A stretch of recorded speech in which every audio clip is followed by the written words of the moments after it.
Pada masa pemerintahan Orde Baru, Konghucu merupakan agama atau kepercayaan yang tidak diakui di Indonesia. Hingga pada masa pemerintahan Gus Dur, barulah agama ini resmi menjadi agama nasional. Dan setelah itu, hari-hari besarnya dijadikan sebagai hari libur nasional. Lalu, apa sebenarnya agama Konghucu itu? Bagaimana sebenarnya konsep agama yang satu ini? Mari kita bahas.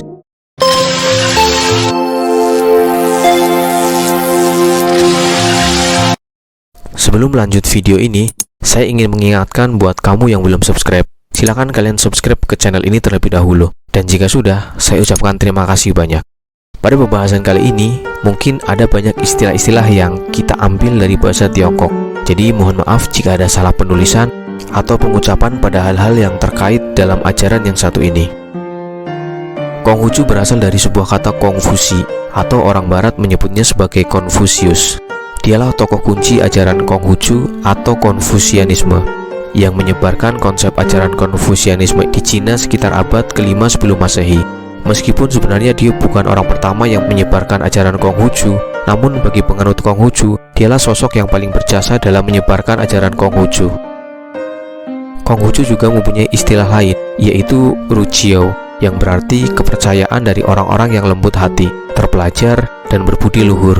Ajaran Konghucu sebenarnya memiliki sejarah yang panjang. Jauh sebelum era Konfusius lahir, ajaran ini telah ada, bahkan sejak zaman prasejarah, yaitu sekitar 2205 sebelum Masehi. Orang Konghucu percaya Nabi pernah diturunkan beberapa kali di daratan Cina, mulai dari nabi-nabi zaman prasejarah hingga pada masa dinasti Zhou. Dan pada dinasti inilah nabi terbesar sekaligus nabi penutup bagi penganut Konghucu atau Konfusianisme ini lahir. Dialah Kongxi atau Konfusi.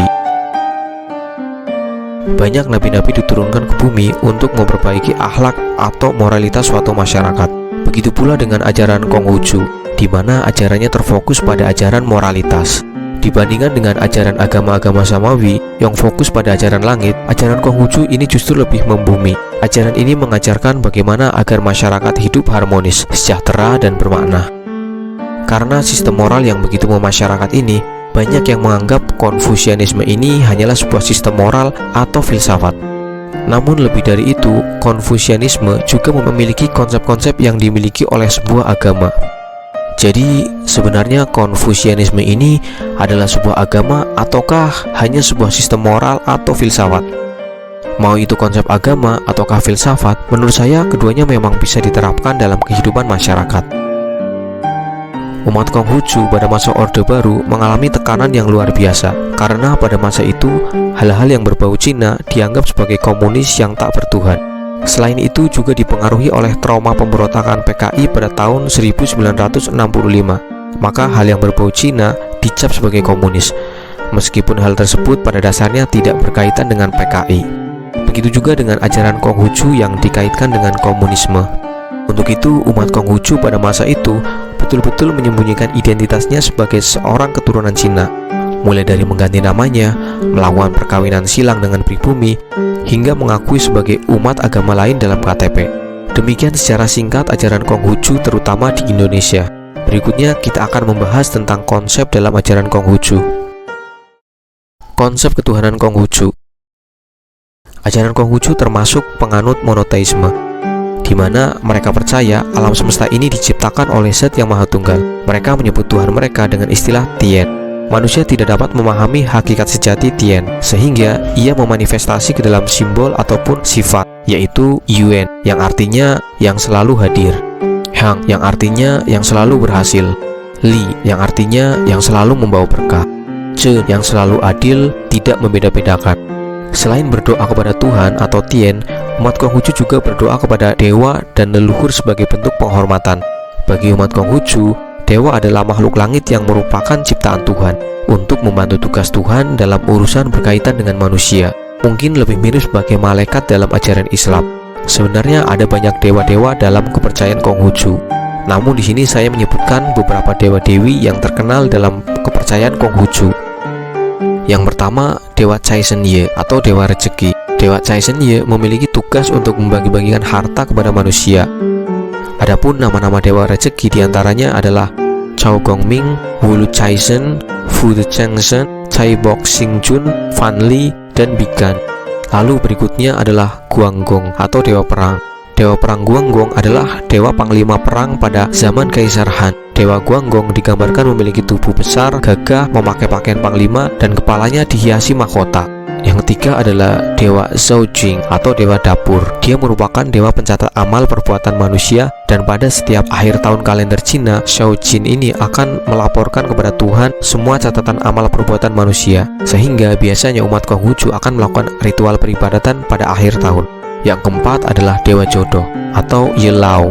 Dewa Yelao memiliki tugas untuk memasangkan laki-laki dan perempuan dengan cara memasangkan tali merah yang tidak terlihat pada laki-laki dan perempuan yang ia kehendaki. Yang kelima adalah Dewa Welas Asih atau Dewi Kuan Im. Dewi yang satu ini mungkin bagi orang non-Konghucu termasuk dewi yang cukup populer, terutama bagi penikmat film Kerasakti. Dewi ini dianggap sebagai dewi yang selalu mendengarkan keluh kesah dari penderitaan manusia. Dalam sejarahnya, Konghucu mengalami penggabungan dengan ajaran Buddhisme dan Taoisme. Penggabungan ini disebut sebagai Tridharma. Meskipun bergabung menjadi satu ajaran atau Tridharma, setiap ajaran ini punya tata cara ibadahnya masing-masing. Demikianlah konsep ketuhanan dalam ajaran Konghucu. Konsep kenabian dalam ajaran Konghucu. Sama halnya dengan ajaran Samawi, ajaran Konghucu juga mengenal nabi-nabi. Nabi dalam ajaran Konghucu dibagi menjadi beberapa periode. Yang pertama, masa prasejarah, yaitu sebelum 2205 sebelum Masehi. Pada masa ini diturunkan beberapa nabi, yaitu Nabi Fuxi, Nabi Chening, Nabi Handi, Nabi Yao, dan Nabi Xuan. Kemudian masa dinasti Xia, yaitu pada tahun 2205 sampai 2197 sebelum Masehi. Di sini terdapat Nabi Dayu. Kemudian masa dinasti Shang. Pada dinasti ini muncul ada beberapa nabi, yaitu Nabi Shangtang, Nabi Wenwang, kemudian ada Nabi Zhang Zeya.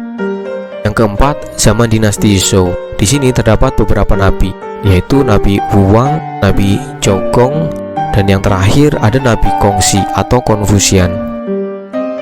Nabi Kongxi merupakan nabi terakhir sekaligus nabi terbesar umat Konghucu. Bahkan ajaran Konghucu sendiri diambil dari namanya. Dialah yang menciptakan sistem moral dan filsafat yang dipakai hingga sekarang. Kongxi juga menulis banyak kitab. Meski ia mengatakan bahwa kitab-kitab yang ia tulis adalah rangkuman dari ajaran-ajaran nabi sebelumnya. Meski begitu, Kongxi menjadi nabi yang sangat dihormati dan dijunjung tinggi oleh umat Konghucu. Bahkan patung-patungnya ada di setiap tempat ibadah umat Konghucu sebagai sebuah bentuk penghormatan. Kitab suci umat Konghucu. Sebagai penganut monoteisme, ajaran Konghucu juga memiliki kitab suci yang dijadikan sebagai pedoman hidup.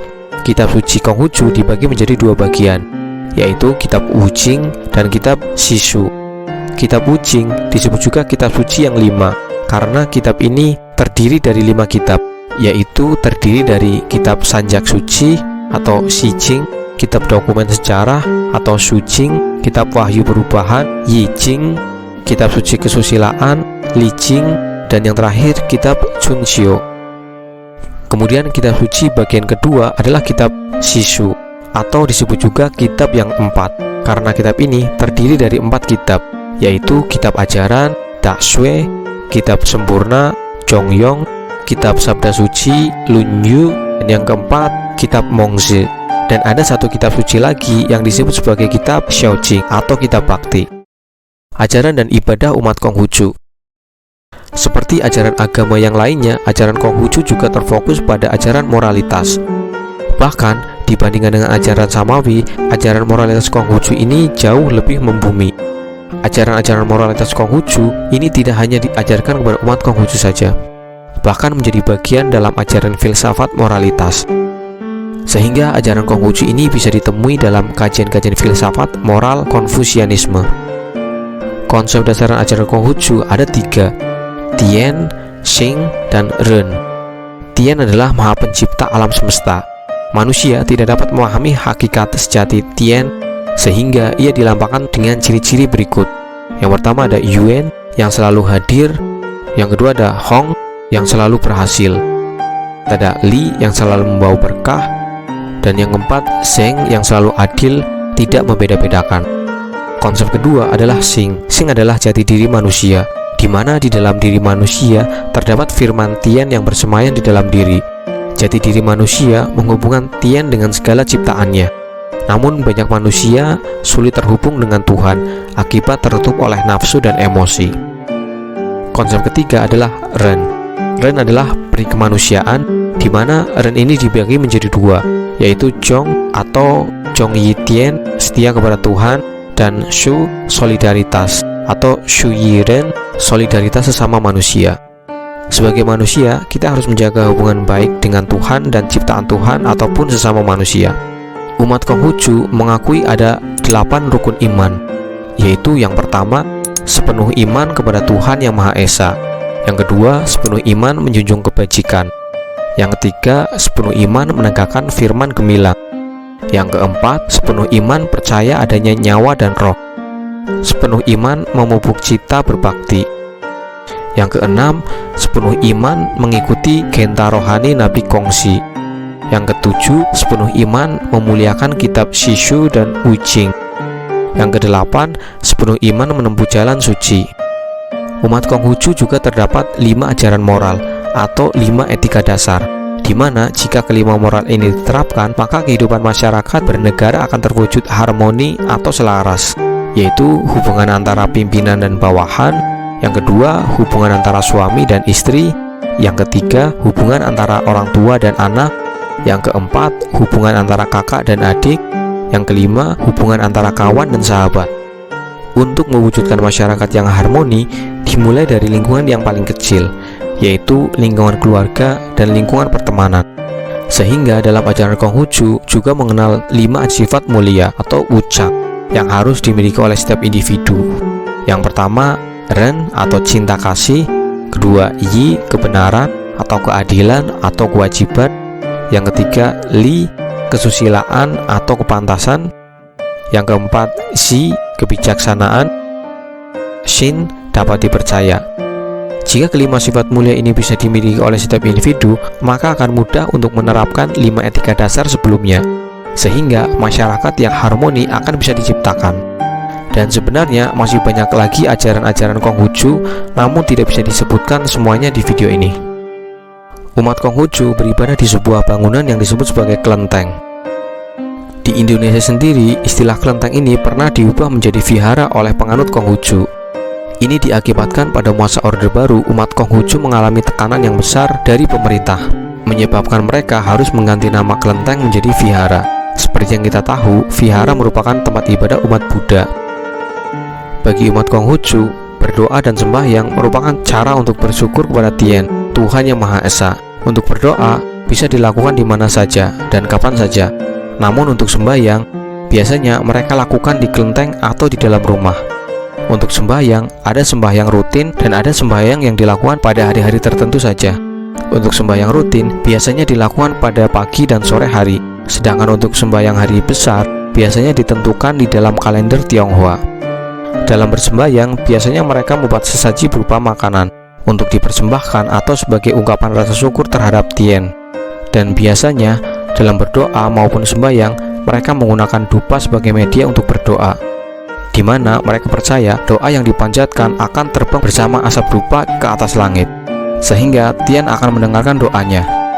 Dan dupa yang digunakan biasanya berjumlah ganjil.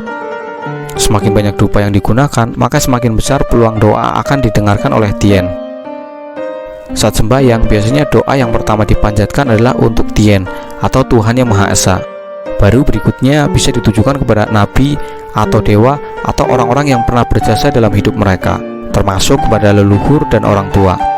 Sebutan untuk pemuka agama Konghucu terbagi menjadi 3 tingkatan, yaitu dimulai dari tingkatan pertama adalah Jiaosheng. Dialah yang sering melakukan ceramah atau menyebarkan ajaran Konghucu.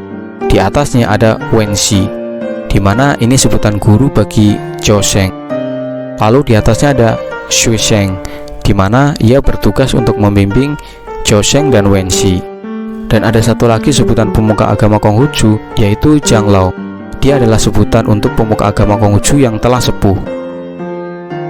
Hari-hari besar Konghucu. Umat Konghucu memiliki hari besar yang dirayakan setiap tahunnya.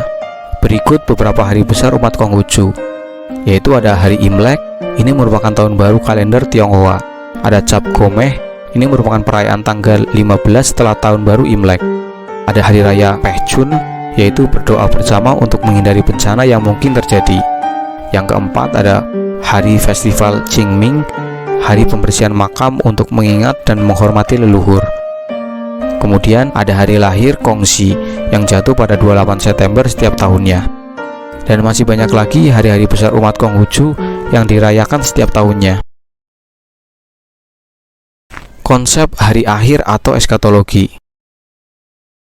Dalam ajaran Konghucu jarang sekali membahas tentang eskatologi atau membahas tentang hari akhir, surga dan neraka. Namun bagi penganut Konghucu meyakini bahwa setelah kematian terdapat kehidupan, yaitu kehidupan di surga dan neraka. Setelah mati, roh manusia tetaplah hidup abadi. Adapun surga menurut Konghucu adalah tempat bagi Tien dan makhluk-makhluk langit seperti para dewa. Manusia yang beramal kebajikan maka kelak akan ditempatkan di sisi Tuhan di dalam surga. Sedangkan bagi manusia yang sering melanggar aturan-aturan Tuhan, maka dia akan diletakkan di dalam neraka, yaitu sebuah tempat untuk siksaan.